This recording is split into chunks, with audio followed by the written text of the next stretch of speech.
बहस का एक बार फिर अयोध्या में राम मंदिर का मुद्दा गरमा रहा है। अयोध्या के तपस्वी छावनी के महंत परमहंस दास मंदिर निर्माण को लेकर अनशन पर बैठे हुए हैं। वहीं विश्व हिंदू परिषद के संतों ने मंदिर को लेकर राष्ट्रपति से मुलाकात का समय मांगा है। इस बीच कल संघ प्रमुख मोहन भागवत ने कहा था कि मंदिर का कोई भी राजनीतिक दल विरोध नहीं करेगा। अयोध्या में अनशन पर बैठे महंत परमहंस दास के लिए बीजेपी नेता विनय कटियार पहुंचे थे। कटियार ने कहा कि महंत जी को ज्यादा दिनों तक अनशन नहीं करना होगा। अब सवाल यह है कि क्या चुनाव आते ही एक बार फिर राम मंदिर का राग सुनाई देने लगा है और क्या संतों के जरिए मंदिर को मुद्दा बनाएगी बीजेपी? इसी पर है आज की पहली बहस। चर्चा की शुरुआत करें उससे पहले हम आपको दिखाते हैं महंत परमहंस दास और विनय कटियार ने क्या कहा। बीजेपी सरकार ने जो है शुरू से रखा है कि रामलला हम आएंगे, मंदिर वहीं बनाएंगे।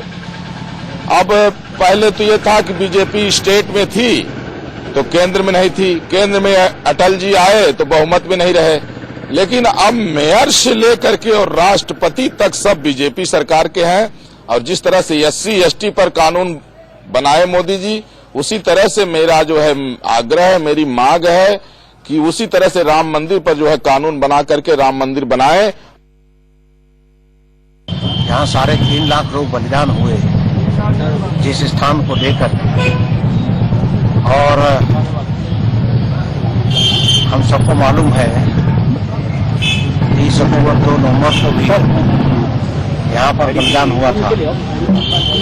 तो ये तो बड़ी भारी बलिदानों की परंपराएं रही हैं और हमारे रामचंद्र जी ने, परमहंस जी ने जो कदम उठाया है वो स्वागत योग्य कदम है, लेकिन संघर्ष तक इनको बहुत लंबा बैठे नहीं रहने देना है। तो आपने दोनों को ही सुना, महंत जी को भी सुना और विनय कटियार को भी सुना।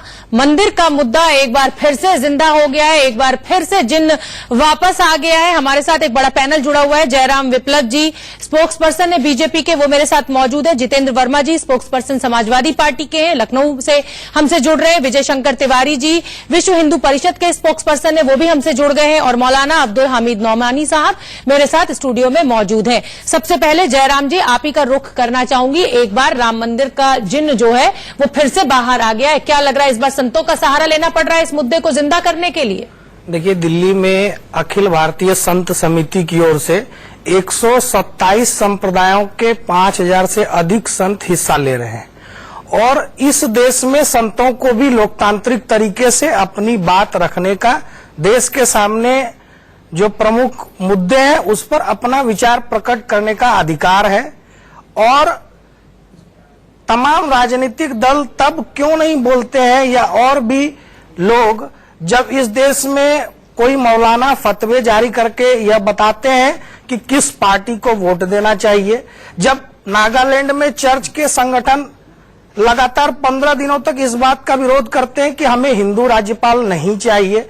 तो ऐसे तमाम विषय हैं। आप ये कहना चाह रहे हैं जयराम जी कि अगर कोई काम कोई आदमी गलत करता है तो वही काम अब हम भी करेंगे? नहीं, अगर वो खून करेगा तो अब हम भी खून करेंगे? नहीं, बिल्कुल नहीं। आप ये कहना चाह रहे हैं कि अगर वो फतवे जारी करते हैं तो अब हम भी ऐसा करेंगे? केरल में ये होता है इसलिए अब हम भी। यहाँ पर कोई फतवा नहीं जारी हो रहा है, यहाँ पर केवल संत लोकतांत्रिक तरीके से एक सम्मेलन बुला रहे हैं। लेकिन आप उदाहरण तो गलत दे रहे हैं मौलाना साहब आपको जोड़ना चाहूंगी चर्चा में। अब ये एक बार फिर से राम मंदिर का मुद्दा हावी हो गया है, पर पूरा मामला आप भी जानते हैं कि अदालत में है, तो इतना आसान नहीं है बीजेपी सरकार के लिए भी। लेकिन अब ये संतों का सहारा लेके फिर से इस मुद्दे को जिंदा किया जा रहा है, आपको ऐसा लग रहा है 2019 के लिए? ये बिल्कुल 2019 को सामने रख के सब कुछ हो रहा है। असल होता क्या है, बीजेपी, विश्व हिंदू परिषद और संघ के लोग जो है एक वाक्य वो दिमाग में घुसा लेते हैं, फिर उसी को बगैर सोचे समझे जो उछालते रहते हैं। किस मुफ्ती ने फतवा दिया है किसी पार्टी को वोट देने के लिए? फतवा देने का केवल अधिकार जो होता है बताना चाहता हूँ, किसी पार्टी को जो है देने के लिए चुनाव में 38 फतवे जारी किए गए, दिया है। जो बातें हमने रखी किसी मुफ्ती ने फतवा नहीं दिया है। चुनाव में 38 फतवे जारी किए गए। देखिए, आप बताइए वो फतवे फर्क करना क्या आप उन फतवों का जो होता है, उन फतवों का विरोध करते हैं, उसकी मुखालफत करते हाँ। हैं कि किसी को चुनाव में फतवा नहीं देना चाहिए, किसको वोट करना है? बिल्कुल जो है हम पहले मुखालफत करते, वो बयान होता है जिस तरह संत जो है बयान देते हैं या अन्य लोग जो है नहीं, संत कभी बयान नहीं देते कि इनको किसी फतवा के माने जानो ना। आप बताइए ना कि क्या चुनाव में जो फतवा दिया गया, कुरान का पता नहीं, हदीस का पता नहीं, फतवा का पता नहीं, नागालैंड में चर्च का संगठन बंद करता है कि हमें हिंदू राज्यपाल नहीं चाहिए। राम को भी आप जो राजनीतिक सत्ता, राम को राजनीतिक सत्ता के लिए किसने इस्तेमाल किया? हिंदू थे, उसका इतिहास हिंदू नहीं थे। 1986 में क्या हुआ था? 1949 में क्या हुआ था? अब किसकी सरकार थी और उसका राजनीतिकरण किसने किया था? क्यों तब फैजाबाद की चुनावी सभा में चुनावी सभा में कहना पड़ा कि हम राम राज्य लाएंगे, हम राजनीति। जयराम जी एक एक करके बोल लीजिए, एक एक करके बोलेंगे। आप जब बोल रहे थे मैं चुप था, आप बीच में क्यों बोलते हैं? आप लोग बात को दबाना चाहते हैं। नहीं, आप अगर गलत बोले नहीं, आपका बात जब समय आएगा तब जवाब दीजिए ना। जयराम जी ठीक है, आपका नंबर आएगा, आप बोलिए। नंबर आएगा, बोलिएगा, मैं आपके नंबर। आप तो सत्ता में बैठे हुए हैं सर, आपके पास तो समय ही समय है बोलने का। आप बोलिएगा, जवाब दीजिएगा, जो वो सवाल उठाएंगे।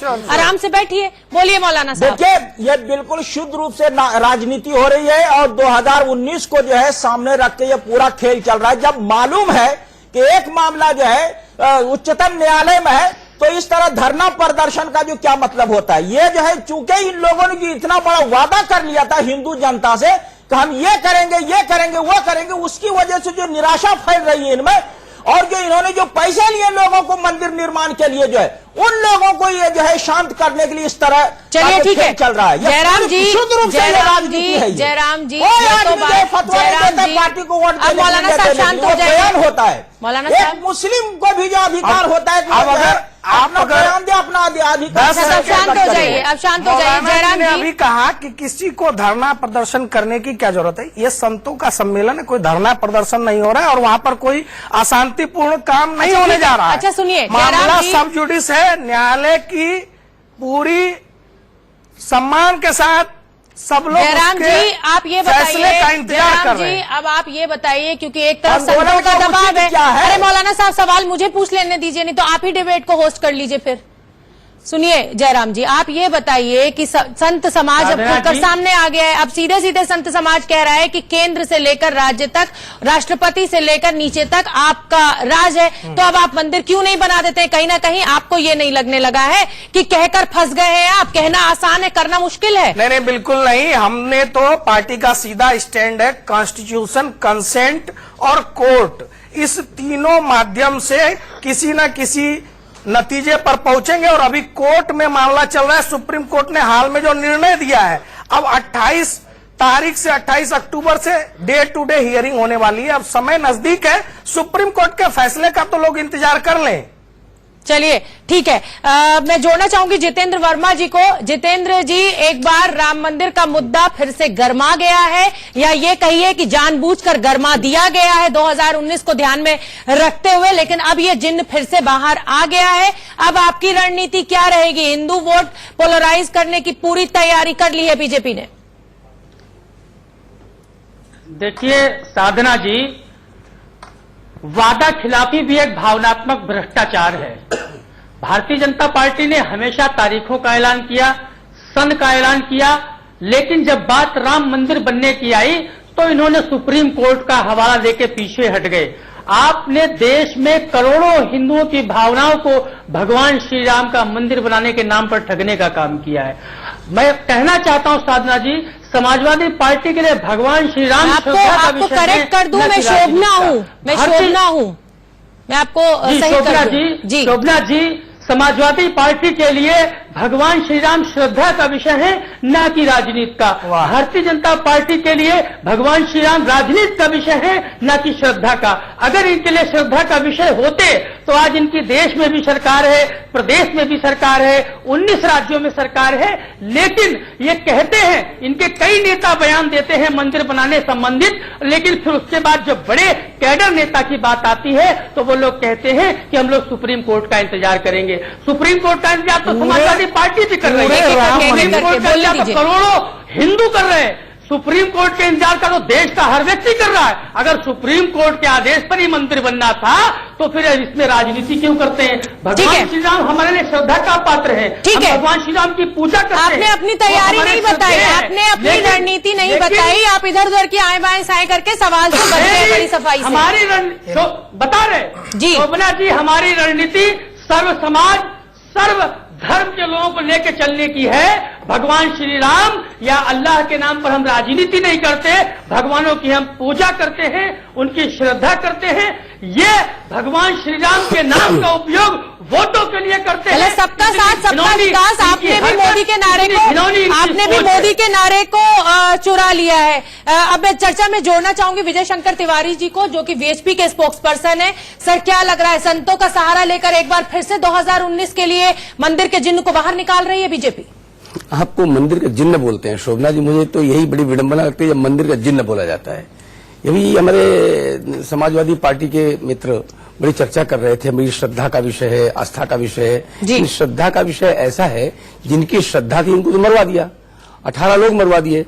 और इसके बाद इन्होंने कहा कि जब बात आई, रुक जाओ, जवाब लेंगे सर, आपका जवाब लेंगे, शांत रहिए। जितेंद्र सुन लीजिए आप, बोलिए। 18 लोगों को मरवा दिया आपने।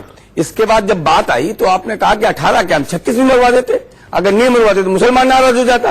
तो कुल मिलाकर के ये तो आपकी श्रद्धा है, ये आपकी आस्था है।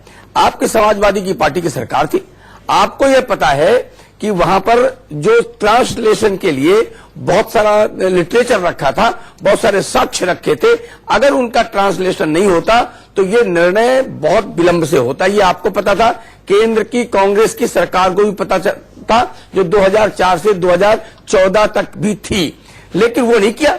वो अभी उत्तर प्रदेश की सरकार ने, आप भी तो हैं 4 साल से। शोभना, उत्तर प्रदेश की सरकार ने 25,000 पेज, 140 फाइलें, उनका ट्रांसलेशन करा के सुप्रीम कोर्ट में ये निर्णय बनाने जा रहे हैं। सुप्रीम कोर्ट, आप सुप्रीम कोर्ट अगर कोई भी फैसला देता है उसको न मान के आप ये सब सीधे हाँ ना में जवाब दे दीजिए। शोभना जी, भारत के सुप्रीम कोर्ट की नकारने की ताकत तो मुल्ला मौलवियों की होती है और समाजवादी पार्टी की होती है। समाजवादी पार्टी जिनके साथ खड़े होते हैं उनकी होती है। जो फैसला हम मानेंगे, आप मानेंगे नहीं, आप इसलिए नहीं मानेंगे। हाँ, बताता हूँ। चलिए, मुझे थोड़ी देर के लिए चर्चा को रोकना पड़ रहा है। कुछ पलों के लिए मुझे चर्चा को एक बार फिर से पहली बहस को जारी करते हैं। हमारे साथ जितेंद्र विप्लव जी है, spokesperson BJP, Jitendra Verma spokesperson SP, Vijay Shankar Tiwari ji spokesperson VHP, Maulana Abdul Hamid Nomani साहब इस्लामिक स्कॉलर मेरे साथ स्टूडियो में मौजूद हैं। जयराम जी, आपसे बात करना चाहूंगी। लगातार विपक्षी दल आपके ऊपर ये आरोप लगा रहे हैं कि मंदिर वहीं बनाएंगे लेकिन डेट नहीं बताएंगे, और अब संत समाज का सहारा लेकर आपने फिर से एक बार इस मुद्दे को हवा दे दी है। मैंने पहले भी कहा कि संतों को अपना मत रखने का लोकतांत्रिक अधिकार है और वो अपना जो भी विचार प्रकट करेंगे वो देश के सामने आएगा। कहीं ना कहीं आप फिर नहीं गए, क्योंकि आप भी जानते हैं कि संविधान का पालन करना आपके लिए पहली बड़ी जिम्मेदारी है। आप सत्ता में बैठे हुए हैं। किन लोगों ने संविधान का ही पालन कर रहे हैं? संत समाज ही आपके खिलाफ हो गया है। अब संत समाज ही आपके खिलाफ हो गया है। असंवैधानिक कार्य नहीं करने जा रहे हैं, वो लोकतांत्रिक तरीके से अपनी बात रखने जा रहे हैं। अब मैं जितेंद्र जी के सवाल का जवाब देना चाहता हूं। वो बहुत बड़े राम भक्त और करोड़ों हिंदुओं के जो आते हैं उन प्रभु श्री राम के विषय में चर्चा कर रहे थे, लेकिन अपने पापों को वो भूल गए। किस प्रकार से 1990 में उनकी सरकार थी और मुलायम सिंह यादव जी ने निहत्थे कार सेवकों पर गोलियां चलवाई, और यही मत पेश कीजिए। आपने भी बाबरी मस्जिद को 2017 में ये सब लेखा जोखा मत पेश कीजिए।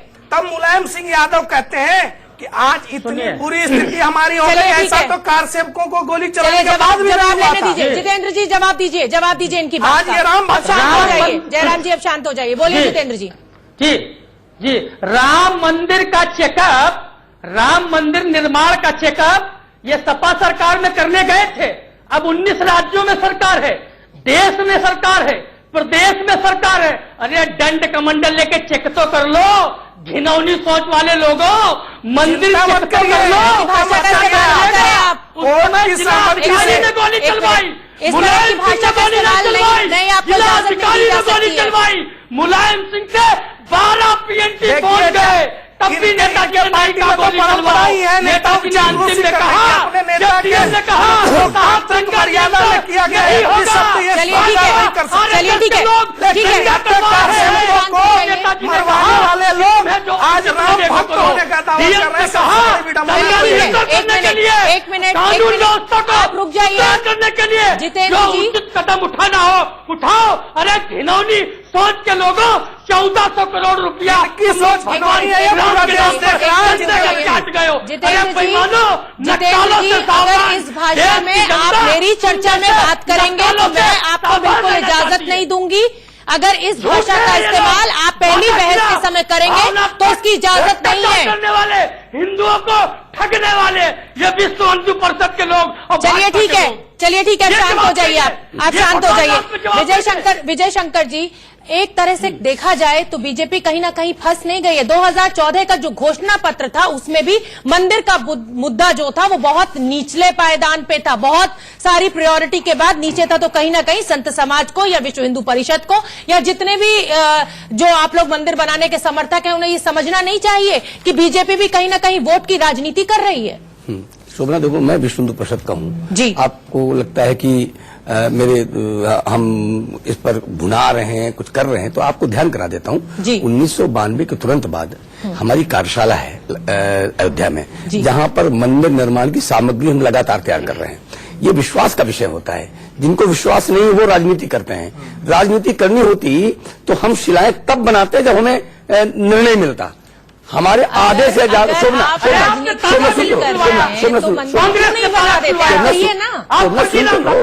चलिए सुन लेते हैं। एक मिनट रुक रहे, जयराम जी रुक जाइए, मुझे सुन लेने दीजिए पहले विजय शंकर जी। शोभना क्या है कि देखो मंदिर निर्माण के लिए गंभीर कौन है, ये सबसे बड़ी बात। ये लोग तो राजनीति कर रहे हैं। राजनीति इनको मंदिर नहीं, हमारा विषय नहीं है राजनीति का। मंदिर निर्माण हमारा विषय, राजनीति विषय नहीं है। राजनीति ये लोग वोट आप इसी आधार पर मांग रहे हैं, पोलराइज आप इसी आधार पर कर रहे हैं। आप विकास की बात नहीं कर रहे, लाखों किसान मर रहे हैं, आप उनकी बात नहीं कर रहे हैं, आप बेरोजगारों की बात नहीं कर रहे हैं। शोभना, विडंबना हमारी ये है कि लोग राजनीति, जो लोग 1992 के बाद आज तक लगातार ये प्रयास कर रहे हैं कि मंदिर ना बने, जितने तिकड़म होती है मंदिर नहीं बनाने को सारे तिकड़म करते हैं। अच्छा, तो राजनीति कौन कर रहा है? जो गंभीरता के साथ मंदिर बनाने की दिशा बढ़ रहा है वो कर रहा है, यही कर रहा है। आप बहुत हिमायती बन रहे हैं मंदिरों की। 1000 से ज्यादा मंदिर खुद अयोध्या में मौजूद है, उनकी क्या हालत है वो किसी से छुपी हुई नहीं है। सरयू के घाटों की क्या हालत है वो किसी से छुपी हुई नहीं है। जितने देश के मंदिर हैं उनकी हालत देख लीजिए, उसके बाद आप बात कीजिए। तर्क का विषय तर्क से 12 मंदिर तो राम है, 12 मंदिर राम जन्मभूमि। बोलने दीजिए, बोलिए, जवाब दीजिए। भगवान राम 36 जगह पैदा नहीं हुए थे। श्री जन्मभूमि मंदिर की बात नहीं कर रहे, हम जन्मभूमि की बात कर रहे हैं। और जन्मभूमि हर जगह जन्मभूमि नहीं बनती है। ऐसे तो देश में 30,000 मंदिर मतलब आप ये कहना चाह रहे हैं, हम 30,000 मंदिरों पर दावा ठोकते। आप ये की बात कर रहे हैं। आप ये कहना चाह रहे हैं कि जो काम 3,500 साल पहले हो गया उसकी वजह से आज हम समाज को बांटेंगे।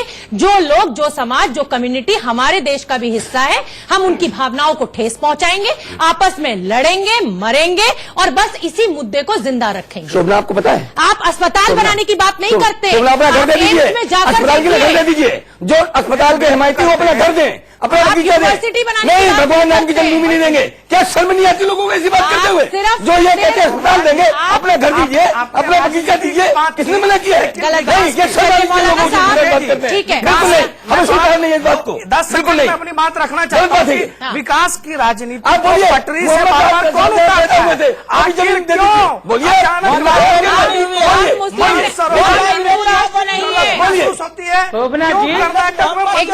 एक मिनट, विजय शंकर जी, आपको ये समझना पड़ेगा। एक मिनट, आपको ये समझना पड़ेगा कि हम हिंदू राष्ट्र नहीं हैं। हमें संविधान का पालन करना पड़ेगा और उसी के हिसाब से रहना पड़ेगा। और आपको ये मानना पड़ेगा कि मुसलमान भी इस देश का उतना ही बड़ा हिस्सा है। हम जब संविधान की बात करते हैं तब आप कहते हैं क्यों नहीं बनाया।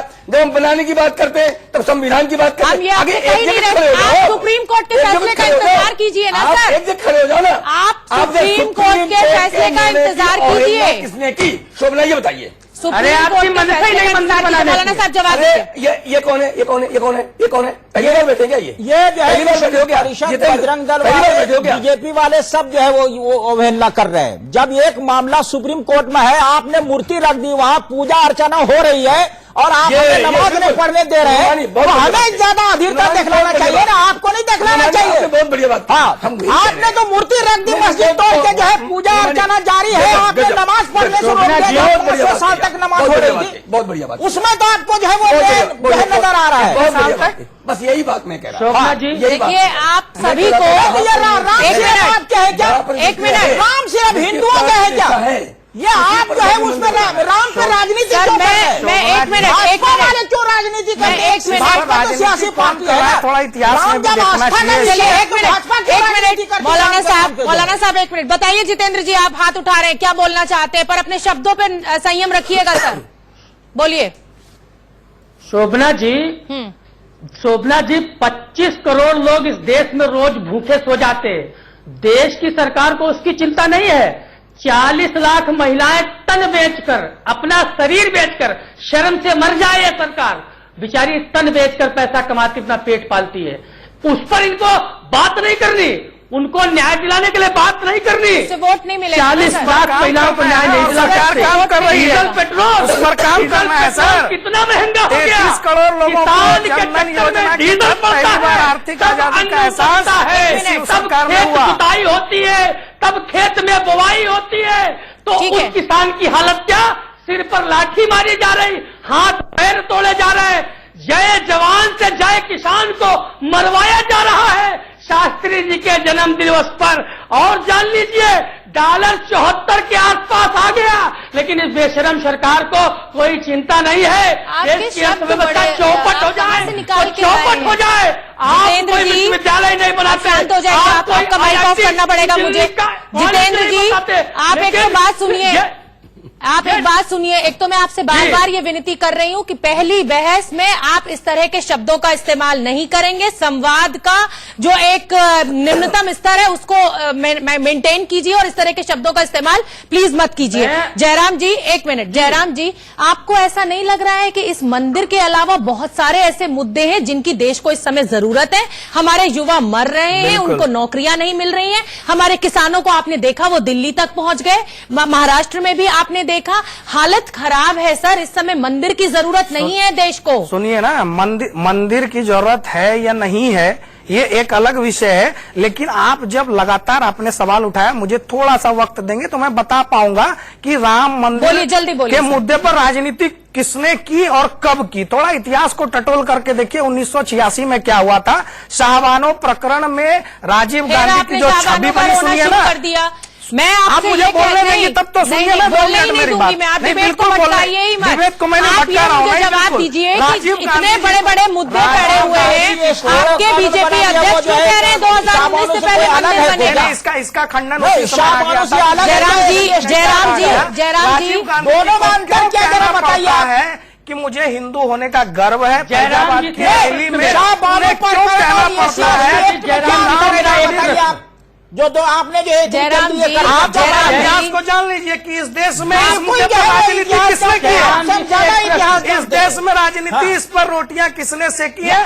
70 साल तक राम मंदिर किसका लाभ हुआ है? केवल शुरू में रखा था, मुस्लिम भाइयों को वोट बैंक के तौर पर किसने इस्तेमाल किया? कर दिया, उन्हें डर दिखाओ, उन्हें भय दिखाओ और उनका वोट लो या पॉलिसी रही है। डर हिंदुओं को पैदा करके राजनीति कर रहे हैं वोट लेने के लिए जो है। एक मिनट विजय शंकर जी को एक मिनट विजय शंकर जी एक मिनट हिंदुओं को डरा रहे हैं। आप शांत रहिए, आप शांत रहिए। मौलाना साहब भाईचारे के साथ जीता है। अच्छा 2 मिनट शांत हो जाइए। विजय शंकर जी मंदिर मस्जिद को छोड़ दीजिए। मैं आपसे एक आम नागरिक होने के नाते ये जानना चाहती हूँ कि इस समय देश के सामने ऐसी ऐसी समस्याएं हैं। आप अगर एम्स चले जाइए तो लोग सड़कों तक बिछे पड़े हुए हैं, बीमारियों से मर रहे हैं, किसान आत्महत्या कर रहा है, ये किसी से छुपा हुआ नहीं है। बड़े बड़े जो उद्योगपति हैं वो पैसा लेके फरार हो गए, लेकिन जो किसान है उसके 200, 250, 2-2.5 हजार के लिए वो आत्महत्या कर रहा है, बैंक का लोन नहीं चुका पा रहा। ऐसे में बीजेपी अध्यक्ष का ये कहना कि 2019 से पहले हम मंदिर बनाएंगे, आपको नहीं लगता कि राजनीति है? सर शोभना, आपको क्या लगता है कि सड़कें बननी बंद हो गई हैं? 2004 से 2010 तक, लेकिन अभी भी नाकाफी है। हम आपसे ये कह रहे हैं नाकाफी है। आप सुन लीजिए ना, सुन लीजिए, आप सुन लीजिए, आपने प्रश्न किया ना जी, क्या सड़कें अब बननी बंद हो गई अमेरिका हैं? में सरकार बना के बनाएंगे मंदिर। एक मिनट जितेंद्र जी रुक जाइए, जितेंद्र जी जवाब देने दीजिए, बोलिए क्या बोलिए सड़कें विजय। बननी बंद हो गई हैं? क्या फैक्ट्रियां खुलनी बंद हो गई हैं? क्या अस्पताल बनने बंद हो गए हैं? क्या एमबीबीएस की सीटें कम कर दी गई हैं या डॉक्टर बनने बंद हो गए हैं? सर, नाकाफी है। शोभना, नाकाफी है। अगर मान लीजिए एक कौन सा मान लो आप अस्पताल राम है? मंदिर के विषय को चुप कर जाते हैं तो क्या सड़कें 10 गुना ज्यादा बननी शुरू हो जाएंगी? फैक्ट्रियां 25 गुना ज्यादा बढ़ जाएंगी? लेकिन हम या अपनी फिर- एनर्जी को शोभना, सही जगह तो प्रश्न करके लगाएंगे। सुन लिया करो आप जी। आप प्रश्न करके सुन लिया करो। हाँ। क्या एमबीबीएस की जो सीटें हैं आज भी दुनिया में सबसे ज्यादा भारत में क्या 10 गुना ज्यादा बढ़ जाएंगी? पॉपुलेशन भी बहुत वो ज्यादा है सारा, हमारी। हाँ, वो सारा काम अपनी गति से अपने स्थान पर हर सरकार करती है, ये भी काम कर रही है। मंदिर के कारण वो गति रुक गई है तो आप प्रश्न कर सकते हैं, मैं उसका वो उत्तर गति दूंगा। रुक दूसरा ही बात- गई है क्योंकि हमारी रुकिए, एनर्जी, आप- एक मिनट, आप- हमारी एक वाजिब- एनर्जी, आप- हमारी ताकत देखो, देश बंटने में लगी हुई है, शोभना, हिंदू शोभना, मुसलमान को शोभना, लड़ाने में हाँ, लगी हुई है। शोभना, राम जोड़ने वाले हैं। राम वो हैं जो आपके तो यही संविधान तो के हिंदू पहले समाज प्रश्न को में- समझना चाहिए पहले कि प्रश्न राम के- ने हमेशा पहले जोड़ा प्रश्न- है। हम हिंदू समाज को यही तो समझने, यही तो आप मैं भी नहीं, कह रही आप हूँ बोलिए सर। राम मंदिर नहीं बनना चाहिए, आप बोलिए राम मंदिर नहीं बनना चाहिए। नहीं, मैं तो बिल्कुल इसकी पक्षधर हूँ कि वहाँ पे कोई अस्पताल और नहीं, यूनिवर्सिटी आप बननी अपना चाहिए दर्जा जिससे दीजिए। दोनों समुदाय आप के जहाँ लोगों को पैदा फायदा हुए हो। थे, वो हम कहते हैं आप जहाँ पैदा हुए तो वो दे दीजिए अस्पताल के लिए, दीजिए आप घोषणा करिए। सर, हम तो अस्पताल में ही पैदा हुए नहीं दे हैं। सकते ना। हम तो अस्पताल में ही पैदा हुए हैं। जन्मभूमि का बहस को मामला है। खराब मत कीजिए, बहस को खराब मत कीजिए। नहीं कर सकते। आप ये बताइए, आप ये जयराम, बताइए, आप जिस सरकार के प्रवक्ता रहे हैं, ये जो सरकार रही है, वहां पर जब टेंडर निकलता था देश का कोई भी उद्योगपति टेंडर डालने नहीं आता था। उस सरकार जो रही है उसके प्रवक्ता हैं आप, इसलिए आप इस बात को सोच कर ये तो वो पहले से ही कह रहे हैं कि आप उद्योगपतियों की सरकार है। वो तो यही तो इल्जाम उनका ही है। जवाब दीजिए जितेंद्र जी, एक मिनट, जितेंद्र का जवाब ले लेते हैं। बोलिए जितेंद्र जी, मंदिर के मुद्दे पे कहीं ना कहीं आपको भी ये डर तो लग ही गया है ना कि आपका वोट बैंक फिसल जाएगा। जो राजनीति ओबीसी की या मुसलमानों की आप करते हैं, अब कहीं ना कहीं उसमें भी सेंध लग जाएगी। देखिए, सर्व समाज की राजनीति समाजवादी पार्टी करती है जी। अभी शब्द आया उद्योगपतियों की सरकार। इस सरकार ने 3.5 लाख करोड़ रुपया बट्टे खाते में डाल दिए। उसमें भी सेंध लग जाएगी। देखिए, सर्व समाज की राजनीति समाजवादी पार्टी करती है जी। अभी शब्द आया उद्योगपतियों की सरकार। इस सरकार ने 3.5 लाख करोड़ रुपया बट्टे खाते में डाल दिया, लेकिन किसान का 12.5 लाख करोड़ रुपया माफ नहीं किया। ये वादा खिलाफी है और वादा खिलाफी भावनात्मक भ्रष्टाचार है। भारतीय जनता पार्टी की सरकार इमोशनल करप्शन कर रही है। इमोशनल करप्शन देश के किसान के साथ कर रही है। इन्होंने 2 करोड़ नौकरी का वादा किया, 4 साल में देते तो 8 करोड़ नौकरी हो जाती। ये गप्पों की गवर्नमेंट चला रहे हैं मोदी जी। चलिए ठीक है। झूठ की मौलाना सरकार। साहब, मौलाना अगर साहब, ऐसे ही ठीक मोदी है। जी झूठ बोलते रहे, मौलाना शोभना साहब जी, एक मिनट, सुन लीजिए। अब शांत हो जाइए। मोदी जी जितेंद्र जी शांत हो इसी जाइए, शांत हो जाइए। रफ्तार से मौलाना झूठ बोलते साहब, रहे। मंदिर के मुद्दे पर आपका समाज भी बट गया है। शिया वक्फ बोर्ड के जो चेयरमैन है वो कुछ और कहते हैं, सुन्नी वक्फ बोर्ड कुछ और कहता है। जब आप अपने ही समाज को एकजुट नहीं रख पा रहे हैं मंदिर के मुद्दे पर, तो क्या लगता है कि क्या वहां से आपको अपने को विड्रॉ नहीं कर लेना चाहिए? समाज को नहीं, हिंदू समाज को नहीं देना चाहिए कि लीजिए आपकी भावनाएं जुड़ी हुई हैं, राम जन्मभूमि है, आप लीजिए मंदिर बनाइए, आप भी बड़ा दिल दिखाइए अपना। देखिए, शिया समाज का जहां तक ताल्लुक है, शिया सुन्नी समाज में कोई जो है वो अंतर नहीं है और ठीक है। कोई बटा हुआ नहीं है। वो एक आदमी जो है मौलाना साहब, जो मौलाना साहब, इसी पहली बहस से जुड़ी हुई एक हाँ। ब्रेकिंग खबर आ रही है, वो अपने दर्शकों को दे दे। शिवसेना प्रवक्ता संजय राउत के मुताबिक पार्टी अध्यक्ष उद्धव ठाकरे अयोध्या जाएंगे। राउत ने कहा कि वो राम मंदिर की ईंट रखने के लिए अयोध्या जाएंगे। हमारे साथ हमारे सहयोगी अभिषेक शर्मा जुड़ गए हैं इसी पर जानकारी लिए हुए। अभिषेक, क्या अपडेट है आपके पास? बहुत बड़ी खबर कि उद्धव ठाकरे खुद जाने वाले हैं अयोध्या ईंट रखने के लिए। बिल्कुल, जिसे देखिए राम मंदिर का मुद्दा लगातार उद्धव ठाकरे लगातार उठाते रहे। उद्धव ठाकरे नहीं बल्कि बाल ठाकरे भी उठाते रहे। बाल ठाकरे लगातार राम मंदिर का हमेशा समर्थन करते रहे हैं। और अब उद्धव ठाकरे दशहरा रैली के दिन यानी 18 तारीख को दशहरा रैली के दिन मुंबई में इस बात का ऐलान करेंगे कि राम मंदिर यानी अयोध्या कब जाएंगे वो, और कब वहां पर जाकर किस दिन जाएंगे और वहां पर जाकर वो ईंट रखेंगे। और उसी ईंट से यह माना जाएगा कि शिलान्यास शुरू हो जाएगा राम मंदिर का। और यह साफ साफ ऐलान किया है शिवसेना की तरफ से कि शिवसेना ही एक ऐसी पार्टी है जो राम मंदिर को बनवा सकती है और इसके लिए पहल करनी बहुत चाहती है उद्धव बहुत ठाकरे। ठीक है अभिषेक, इस जानकारी के लिए आपका बहुत बहुत धन्यवाद। समय की बहुत पाबंदी है मेरे पास। जितेंद्र जी, जयराम जी माफ कीजिएगा, आपका रुख करना चाहूंगी मैं कि अब क्या लग रहा है 2019 हम मंदिर के मुद्दे पे ही फिर से एक बार आमने सामने होंगे? अब हमारे पास कोई मुद्दा बचा नहीं है, मंदिर एक बार फिर से। यह तो आपको कांग्रेस से पूछना चाहिए। आज कांग्रेस के प्रवक्ता यहाँ पर कोई मौजूद नहीं है, नहीं तो उनसे मैं भी सीधे सवाल करना चाहता था कि आखिर राहुल गांधी को क्या जरूरत पड़ी मानसरोवर जाने की? राहुल गांधी क्यों करना क्यों आपकी बकौती है मानसरोवर और वो नहीं जा सकते? भटका रहा, हम तो वो नहीं जा सकते, मुद्दे पर आप क्यों परेशान हो रहे हैं? भगवान उनके भी उतने ही हैं। उज्ज्वला योजना के ऊपर चुनाव लड़ना चाहते हैं, हम तो मुद्दा योजना के ऊपर चुनाव लड़ना चाहते हैं। मुश्किल नहीं है, क्योंकि गांधी की छवि जो है धार्मिक है, धार्मिक छवि इनके लिए जो है वो। चलिए ठीक है, आप सभी का इस पहली बहस में हमसे जुड़ने के लिए बहुत बहुत धन्यवाद। आप सभी का बहुत बहुत धन्यवाद इस पहली बहस में हमसे जुड़ने के लिए।